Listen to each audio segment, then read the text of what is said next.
Hey guys, so I want to talk about my experience of, I think this is going to be the first real video that I'm going to do for this channel. I'll do it as I do events. I want to talk today about the South Downs Way 100 2024. So here is my name tag. I finished it just a week ago, basically Saturday. I have it here somewhere. I've got my finisher medal. Let me just share it with you. Give me 1 second. Here's my finisher medal. As you can see, I did it within 1 day, 22 hours and 45 minutes. And yeah, I want to just tell you a little bit about my experience of running it. So I do come from a background where, let me just see if I can get this focus in right, it will return. But yeah, no, so it was on let me just see what date it was on.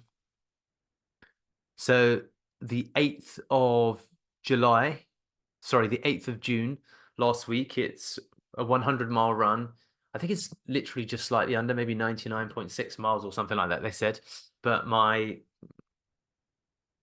watch told me it was 158 point something kilometers. So yeah, just a kilometer and a half shy of 100, so maybe 99 miles, but we'll call it a 100 miler. That's what they call it, of course.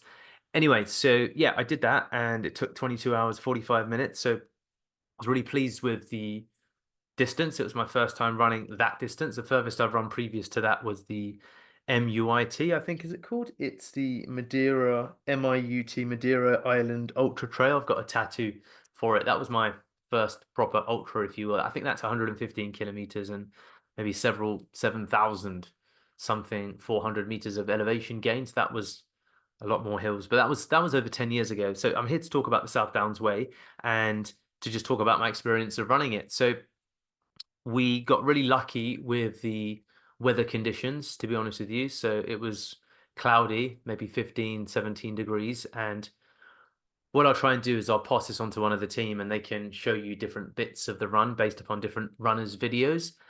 But I want to talk a little bit about my prep going into it and my experience of the run and how I'm feeling subsequently a week later.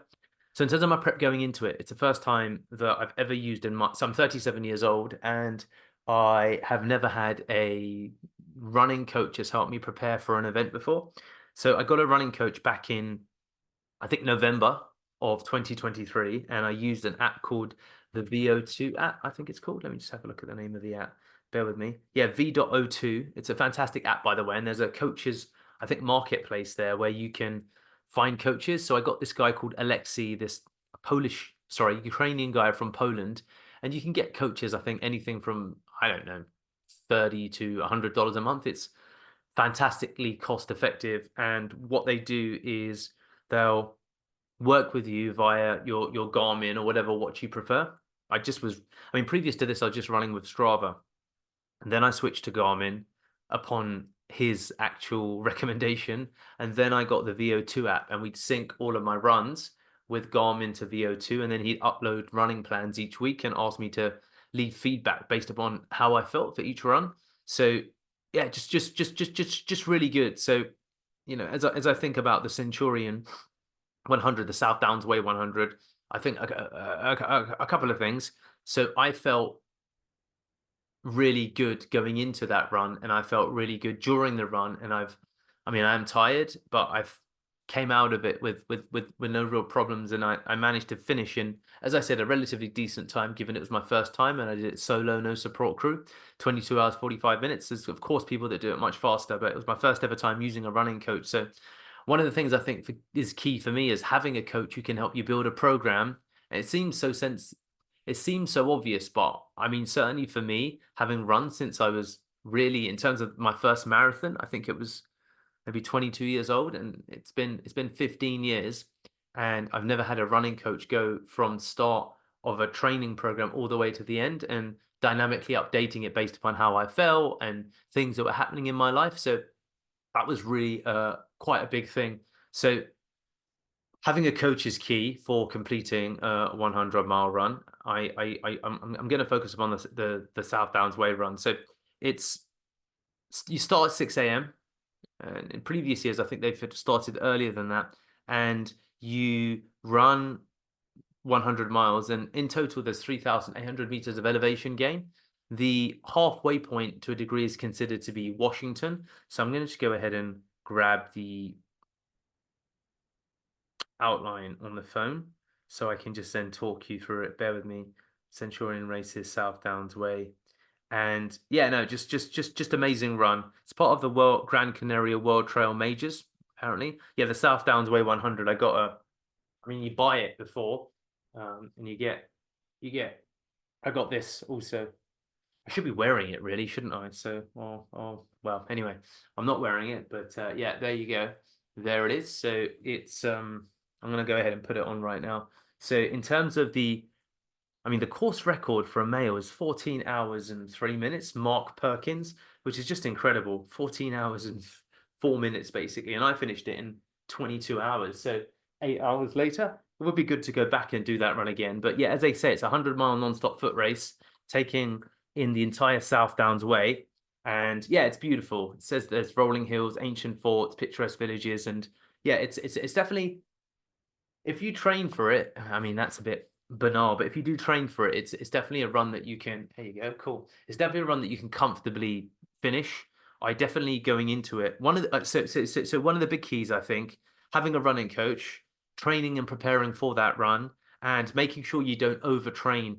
So for me, in the last couple of weeks leading into the run, the furthest that the longest time on feet that I spent was 3 hours for the last 2 weeks of the run. Last 2 weeks coming into the run. The longest run previous I did to that, there was an 8 hour run, maybe week 4, a 5 hour run, week 3, and then week 2 there was a 3 hour run, and then the week leading up to it, I think the longest I ran for was maybe an hour. So definitely, it's something that really stood me in good stead coming into the run because I peaked in the run, at the run, and I just felt really good on the day. So it was just crazy to see that I had and felt quite good as I went across, as I got to even the halfway point, 12 hours into it, and I just felt quite good. So yeah, it's South Downs Way.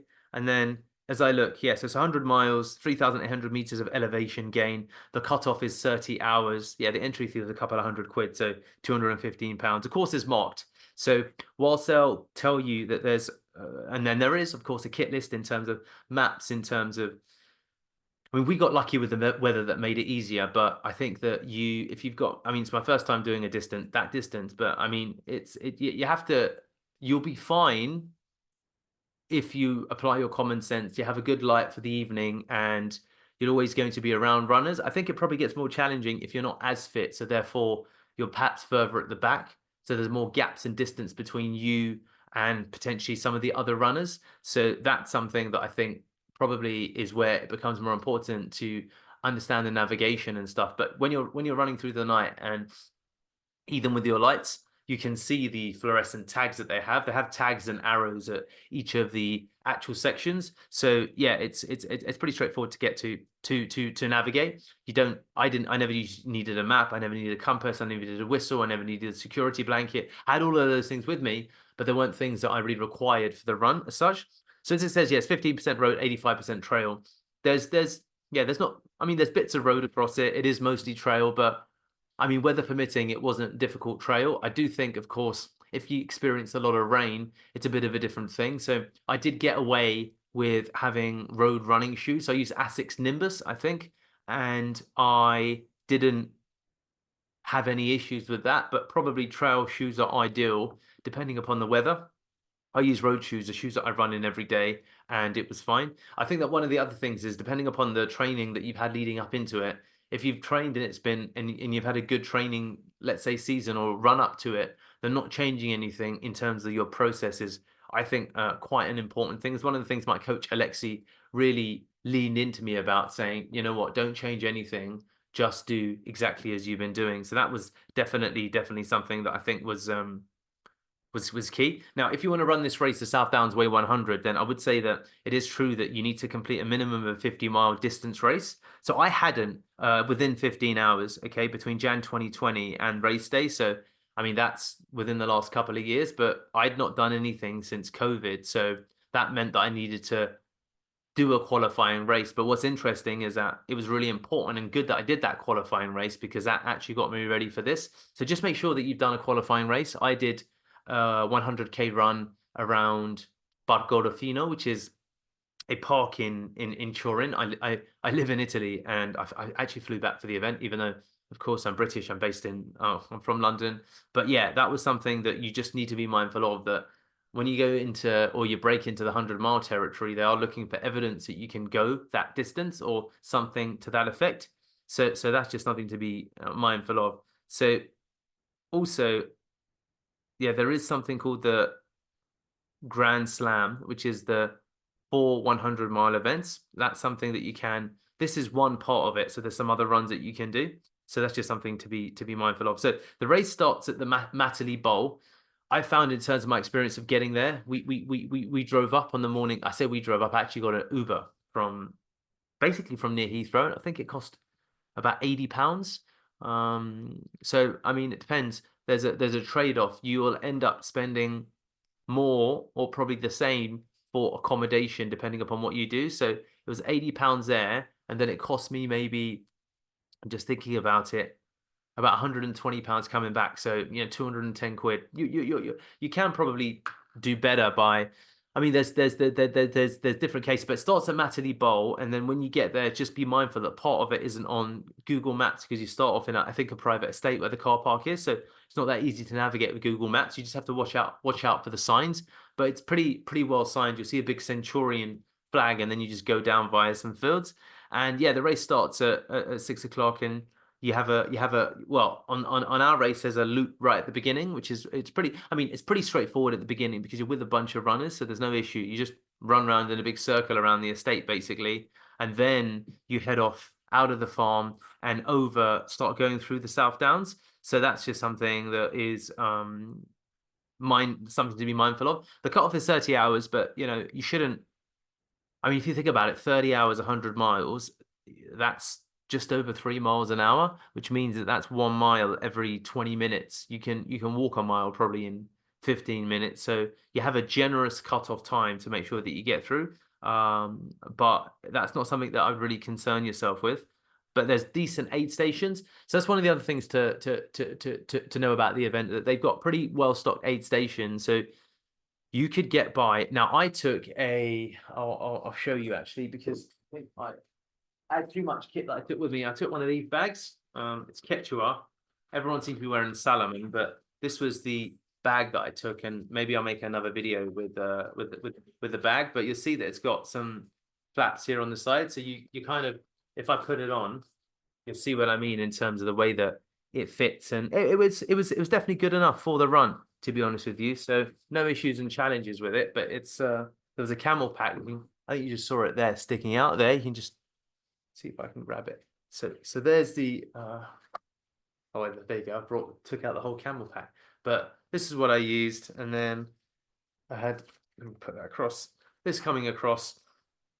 Now, I actually wouldn't advise what I took. Apparently, as it turns out, that you get the vests, if you will, and these are only really useful when it's unsupported and you need a camel pack and it goes further. So yeah, just something that's a small note. I actually wouldn't advise the kit that I had that I did use, but I mean, this is what I used anyway in any event. What's quite interesting is that I was speaking to my business coach actually, and it is true that all of this stuff, to a degree, as long as you've got enough water, a way to get water and nourishment, some of this stuff is to a degree gimmicky, in that as long as you're prepared and fit coming into it, then of course you will be fine no matter what. Now, with that being said, it would have been easier for me if I had a vest. But yeah, in any event, I mean, I think that depending upon how the weather is, you have aid stations every maximum 7 to, I think, maybe 10, 12 miles. So you'll go to an aid station every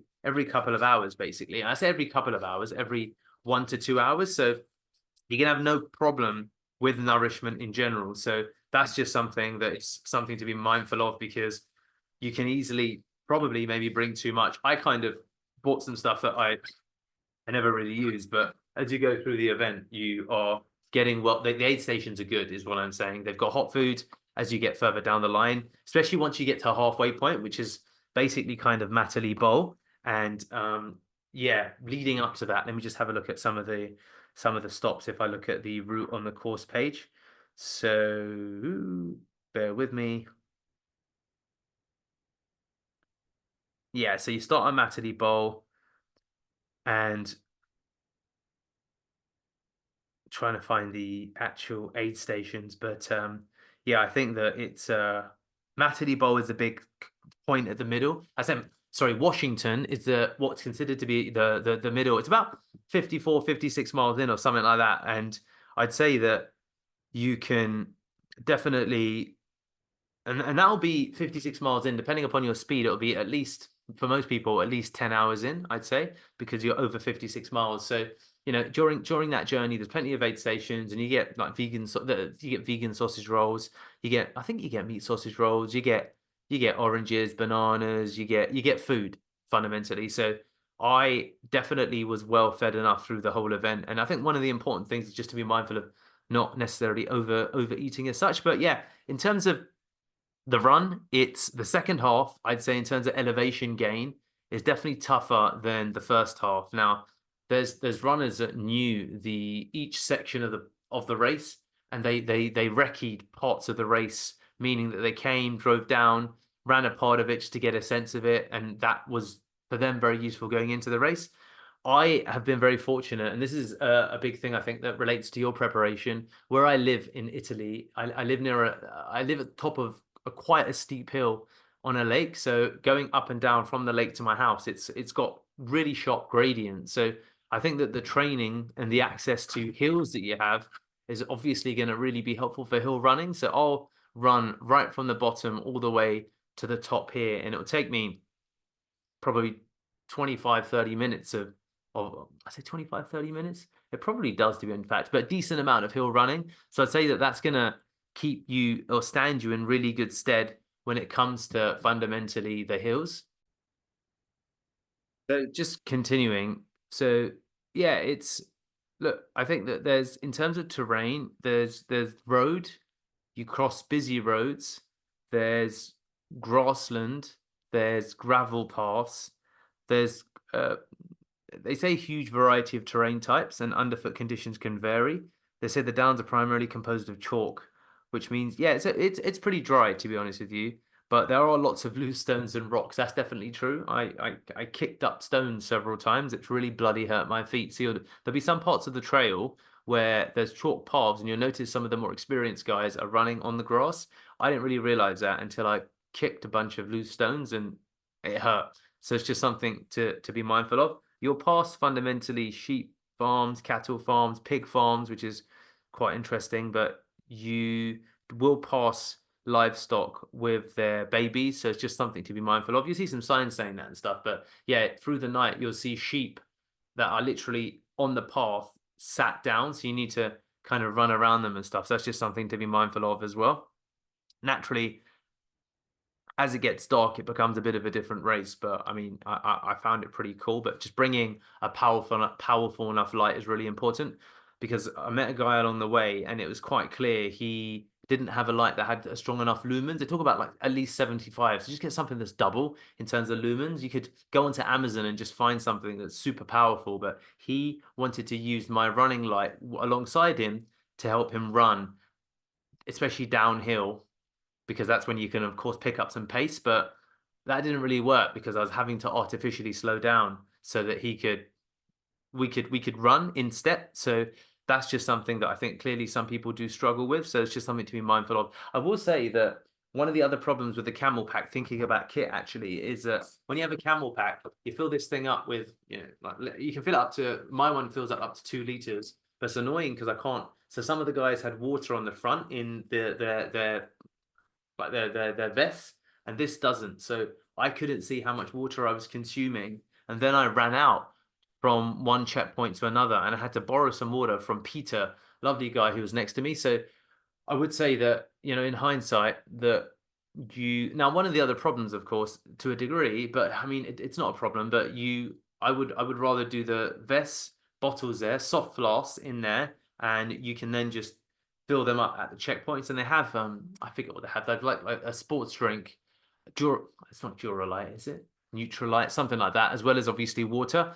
But yeah, I was filling up my camel pack each time, and it's a bit weird going from like half a liter or less to 2 liters, and it makes quite a difference on your back. So you do feel it, but you of course adjust. But I think it's less than ideal because you could probably, I mean, the truth is that I went from underhydrating to overhydrating because I went from peeing yellow to just peeing completely white. So getting your water balance like perfect is probably something for me I was figuring out as I was running, but it's just something that I would say that you should, yeah, definitely be mindful of when you're doing this run. So yeah, it's a point to point run, one direction to another, 100 miles, and you finish like far away from where you start. So then there's a coach that goes back. So I finished 22 hours 45 minutes. I finished at like 4:45 or something like that, and it was a bit of a pain because the first coach was due to go out at 6:30, which meant I had a couple of hour wait. And then the problem with that is that it's still going, and it's another 2 hour drive. So I decided to sack that off and get a cab from there. I didn't have anything back at the other side though anyway. So just you get options to when you start the race to have drop bags. So a drop bag basically is when you can leave something for a bit of a pick me up, your own kit at. And there's 2 points for drop bags. I think the first one I think is Washington, which is 56 miles in, and then later down the line, I didn't use any drop bags. I just had my finisher bag because I brought some stuff with me, and then I wanted to just have it at the end because, of course, save me having to go back 2 hours to then make my way home from Winchester. So that's just something to be mindful of. Now, yeah, it says here. I'm just looking at this. Knowledge of the trail offers both physical and mental advantages. Participants should make a reasonable effort to run as much of the trail as before race day. So, particular attention should be given to those sections you expect to run in the dark when your mental and physical energy may be lagging. So, look, I think a lot of that advice, absolute, like all of that advice, absolutely applies. I didn't, I didn't do any of that, and I didn't experience any problems. But I didn't experience any problems because my training was sufficient for the event. So, I'll definitely say that a lot of the precautions that they give you when it comes to, I'm looking at this, they've got course route familiarity, weather. Now, weather, we got really lucky with the weather, to be honest with you.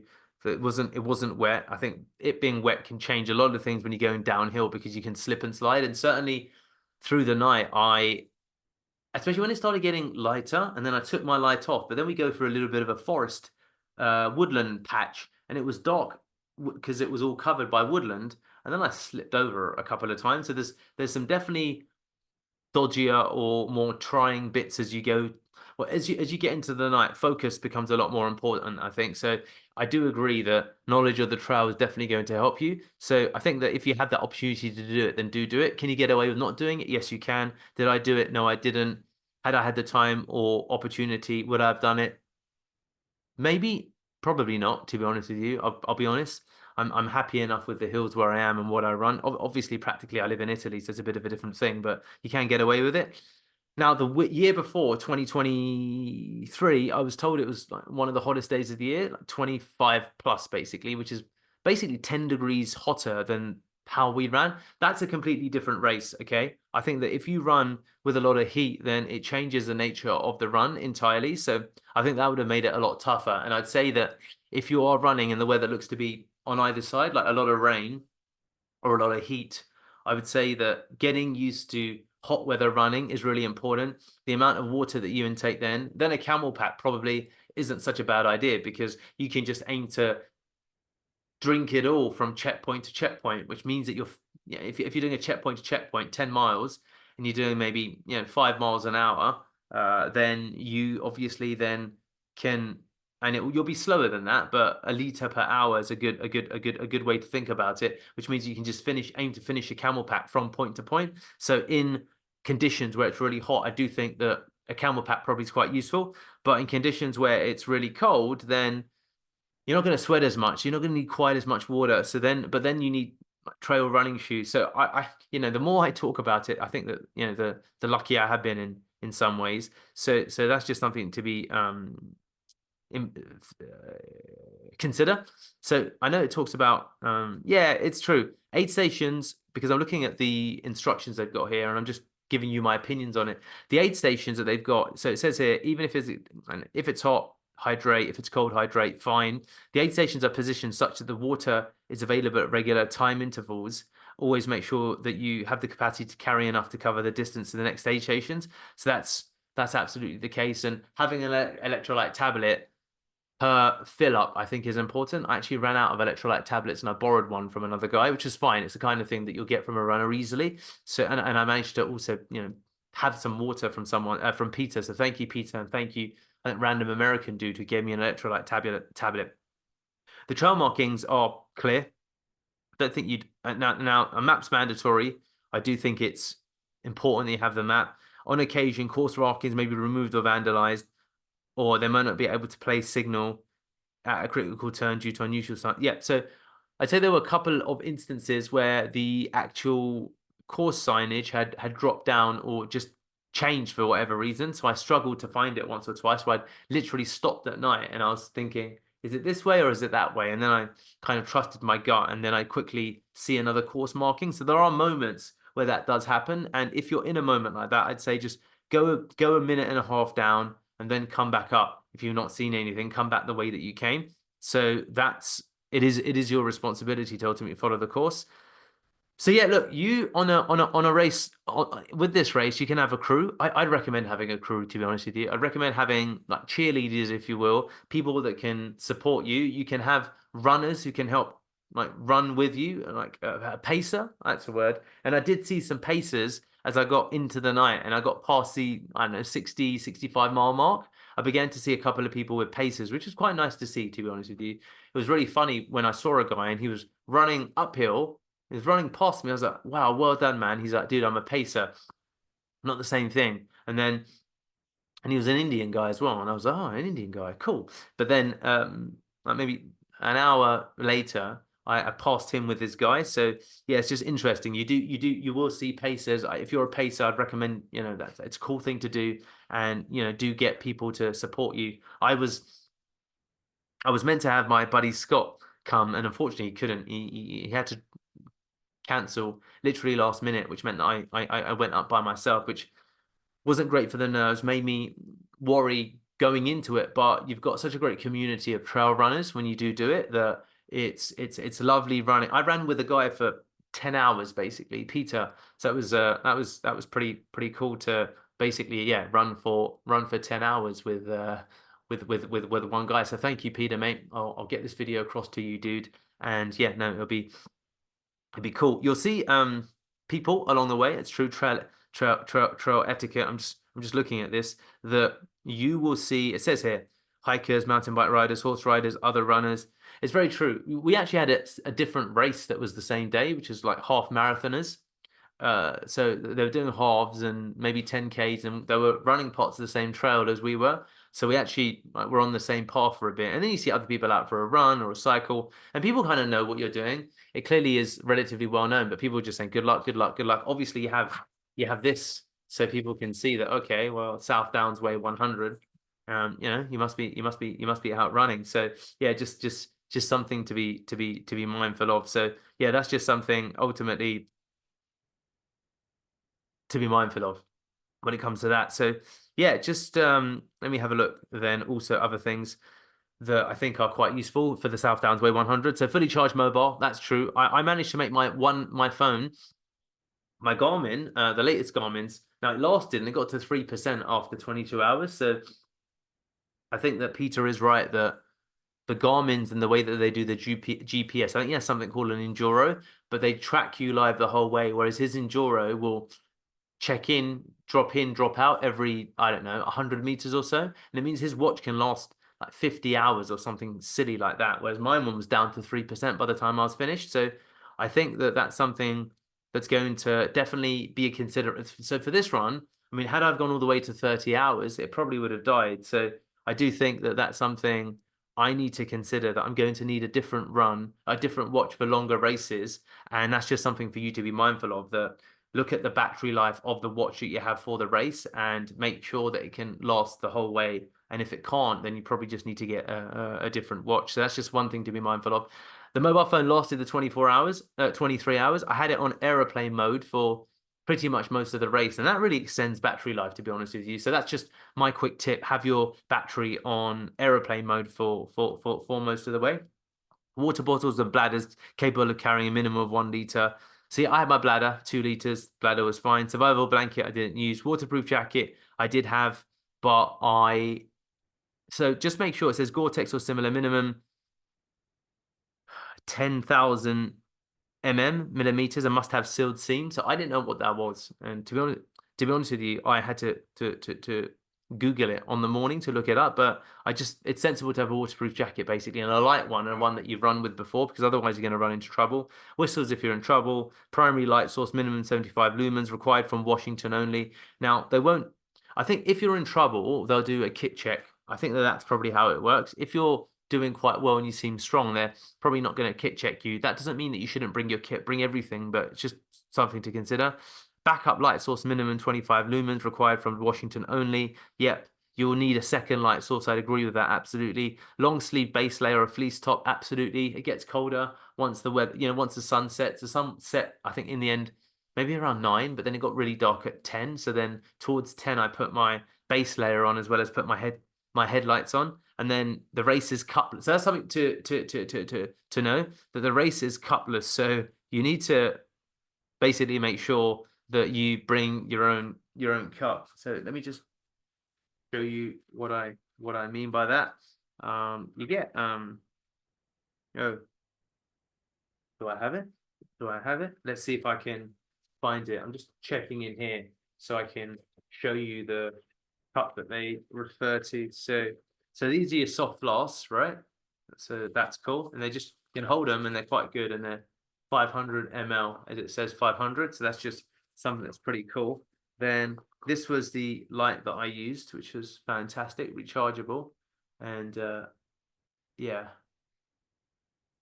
as you can see, it's pretty powerful. So that was that there. This is what is this? Phoenix FENIX HM56R 65R. So I use that for the race, and it worked really well. It's a bit tight around my head, but it did the job. I'm just looking to see if I've got my hat there, which I will share with you. And then just when they say cupless, just something to be mindful of, that bring a cup, right? So that's that, and that's quite useful for your stops. You get your Coke, you get your coffee, and it was really nice to get. I had a boatload of coffee for the races, probably over, I don't know how many milligrams, over 800 milligrams of coffee. I could probably do the math and figure it out, but I had a lot of coffee. And then this is, I think, the Vaseline. Yep, so Vaseline, or there's other there's other stuff you can buy. Vaseline worked for me just fine. And then here was my backup light source. You can see it's not as powerful at all, but backup, of course. And there's some other bits that you will need. And then let me just show you my hat, because I think this is quite a useful tip for me. Here's my electrolyte tab. So, cool. Taking gels is also a big thing. They give you gels along each way, but have a couple of your own, I think, especially if you've got a funny stomach, or you're just used to stuff, then it's not cool to do things that you're not used to doing. I guess that's the point I'm trying to communicate. So if you're used to gels and a particular type of gel, then stick with those gels.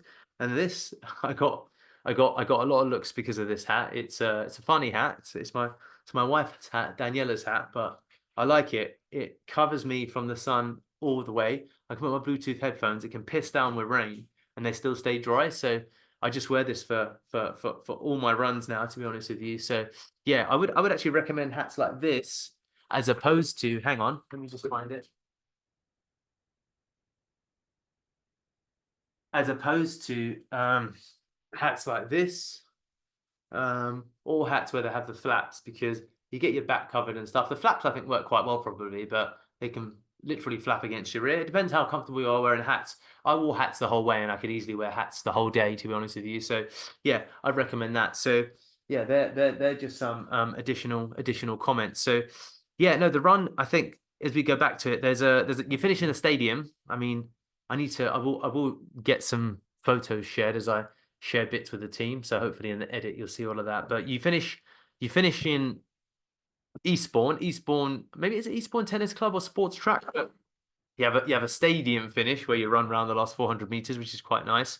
It's quite nice to have a sprint finish. I think I got down to 440 per kilometer for my sprint finish.